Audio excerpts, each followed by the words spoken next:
Hey Mum, today I'm going to be making a favourite of mine for dinner and one I know you love, and that is beef goulash. Fucking love it so bloody much. It's a rustic sort of stew that originates from Hungary. It's full of one of my favourite spices. I'd say definitely my third favourite spice, paprika. So much paprika. I love it. Like, it's not a hot spice. Like, I know a lot of you people out there who are, quite, intolerant of spice and can't handle it, and you panic about, your mayonnaise being a bit too, just a bit too spicy. Not very hot at all.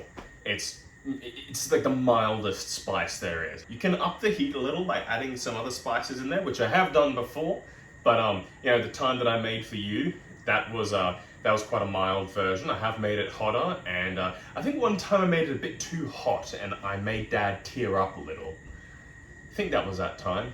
Anyway, I've got all my stuff here, so I'm gonna show everything that I have in order to start cooking the goulash.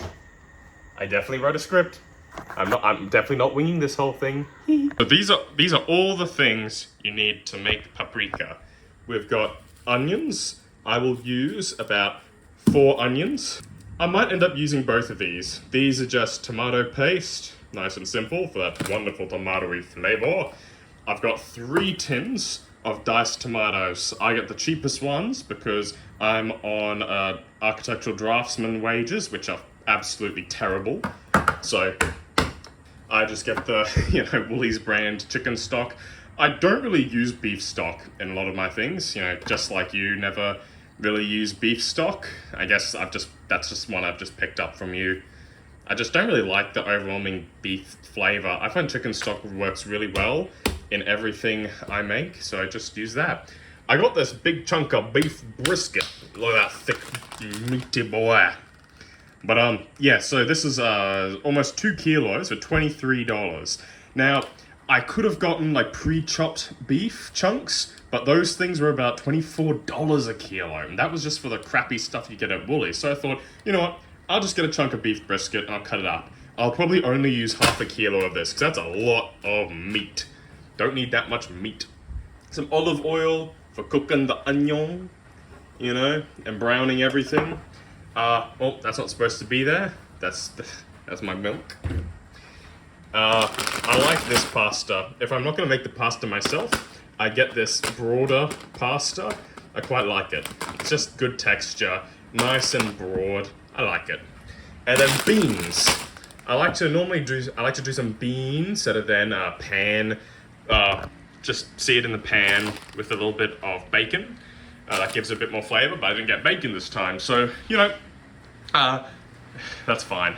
I'll do that next time. Anyway, these are all the ingredients. A couple things I did forget. Beep, boop, boop, beep. Let's go up here. Where are you, my precious? I know you. There you are.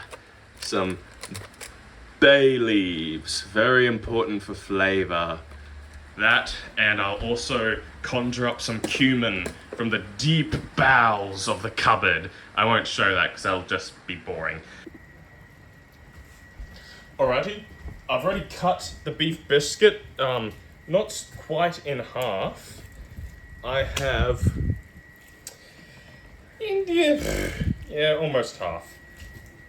Don't need it all, because it's too much otherwise. Now I'm going to cut this into 20 mil thick pieces, and then I'm going to cut it down into cubes. I'm just going to cut it up. Remember, a sharp knife is important. Yeah, and yeah, it's the knife. Of course, I'm using the knife you got me for Christmas. I love this knife so much. I don't think there's a single day that goes by where I don't use this knife. It's just so good. Holds an edge really nicely. It's great. I love useful things. Oh, I just had an idea. I can render down some of the fat to then use for cooking the beans.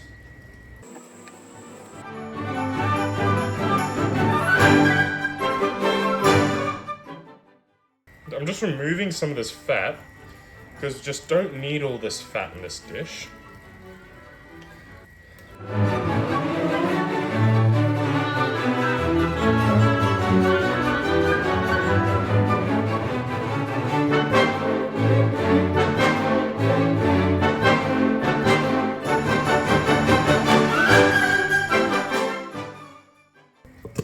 Chuck all of this into a bowl.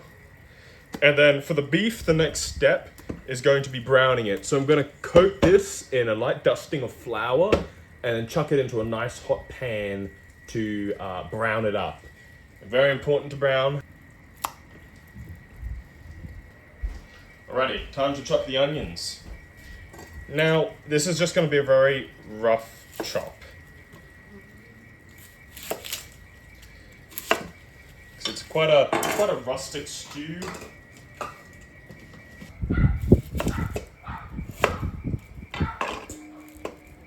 As you can hear, there's a little shit of a dog that lives next door that just barks. It doesn't stop barking. It never stops barking, actually.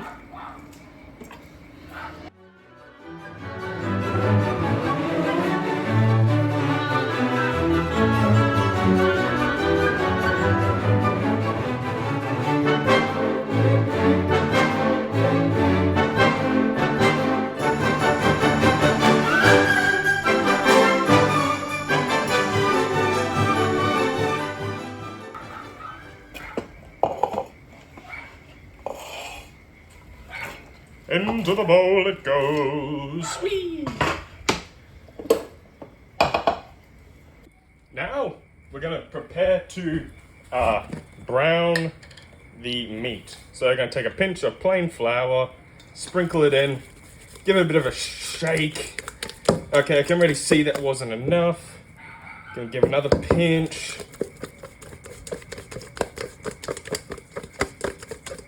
Still not enough.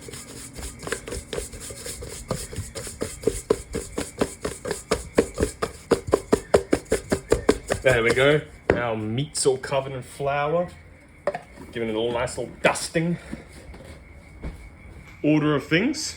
First is the browning of the meat. Then that goes into the pot. Then once the meat is done, you brown the onions. Then once those are browned, into the pot. Then once that is all in, you activate the spices. And by activating that, I mean you just chuck the spices into the pan, heat it up until it gets really fragrant, and then you stop it activating any further by adding in the chicken stock.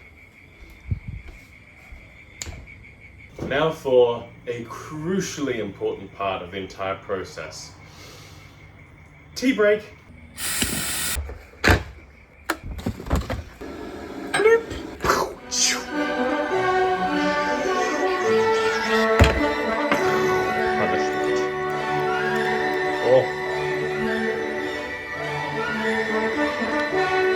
So hot, it's so creamy.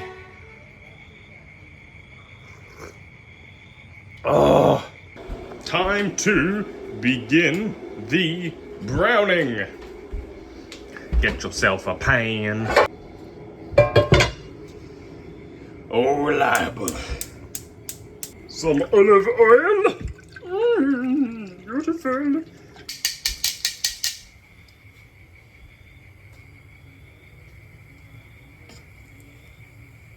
Not ready yet. That's the right sound.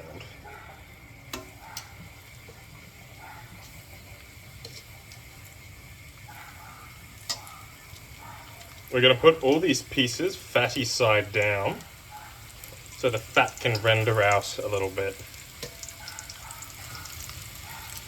And that's about half the meat. I don't want to put it all in at the same time because then I have to manage all the turning and that gets a bit too much. So I'm just gonna brown, then I'm gonna turn it around.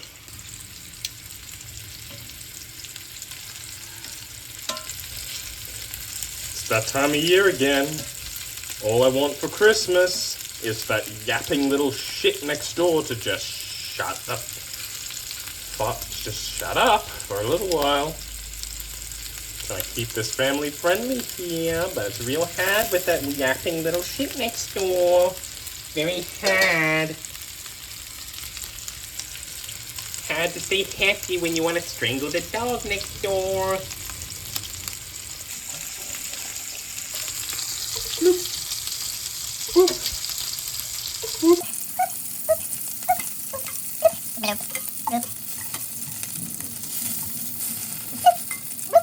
Bloop. Alright, beef is in there. Now it's time for onion.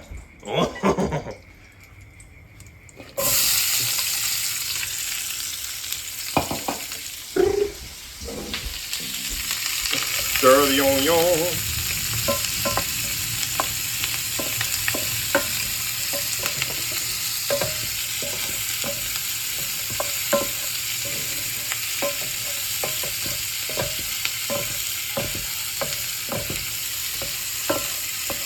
I got onion in my eye, and it's making me cry.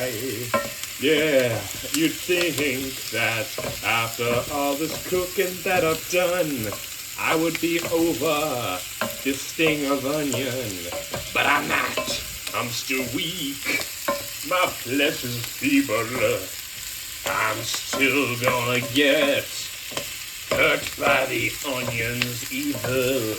Yeah. Onion. You're welcome. Alrighty, we're getting pretty close.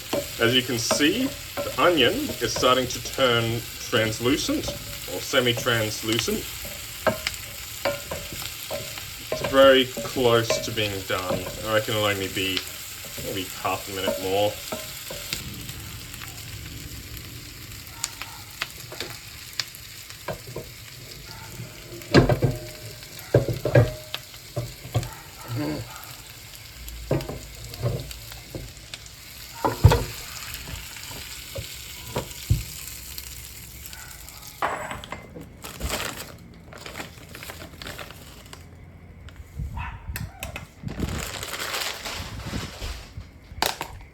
And when it comes to spices, I just sort of eyeball it.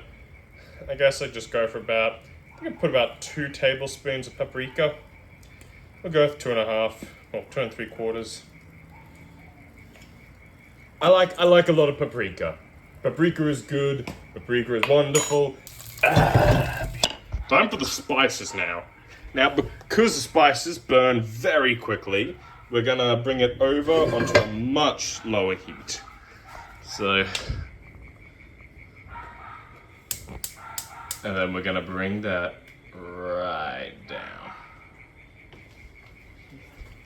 I'm gonna take a paprika and cumin and just,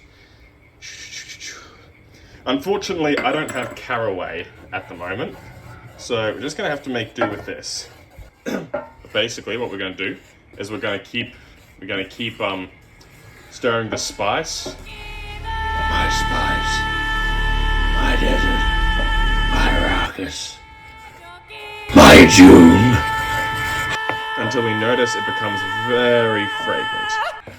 We don't want to, be cooking this too long because it can burn, and once it's burned, the flavor is ruined.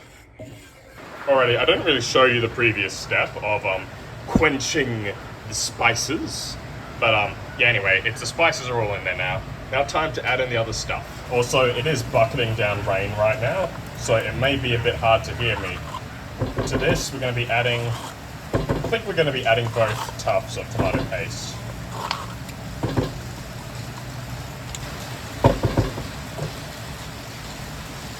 The diced tomato.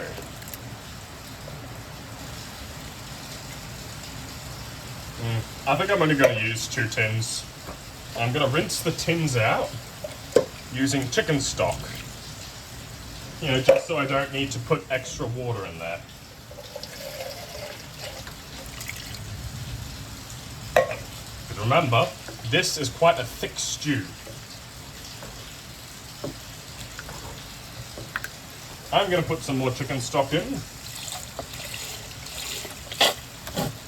Let's empty that bottle.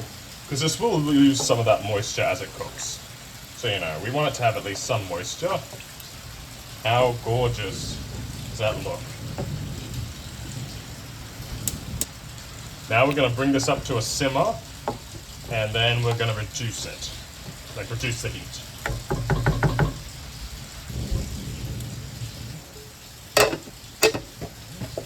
Remember, it's important to every now and then just give it a stir to make sure nothing sticks to the bottom. Nothing burns. Beautiful. The beans. Don't like the stems, so I remove them.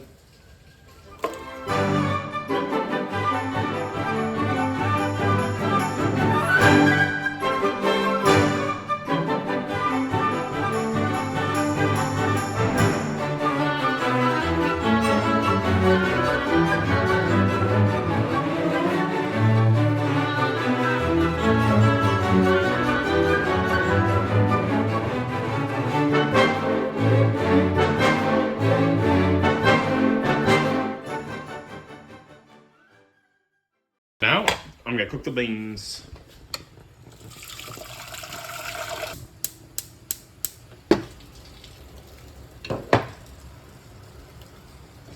Into the pot they go. Little update. The goulash is simmering, the beans are cooking, and the fat is rendering. It's all going very good. Before long, we're gonna have a fantastic meal. Once the beans are in the frying pan and sizzling, I'm going to put the pasta on to boil. And then it shouldn't be long after that before we get to have dinner. Yee! I forgot to record the beans! So I've rendered down the fat. I threw the beans in. I've cooked them for a little while. They're done. Bean. Yum. And then the pasta. It's on cooking. It'll be done shortly. Woo! So close. And here, the finished piece. Look how delicious that looks. I am so bloody excited to sink my fangs into this. Be delish. We're gonna retry that one.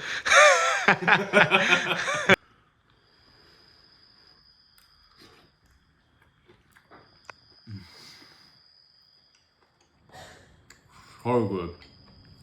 I love goulash so much. Oh, it's been so long since I've had this. Anyway, I hope you enjoyed following along, because I certainly enjoyed making it, and I enjoyed eating it even more. See you next time.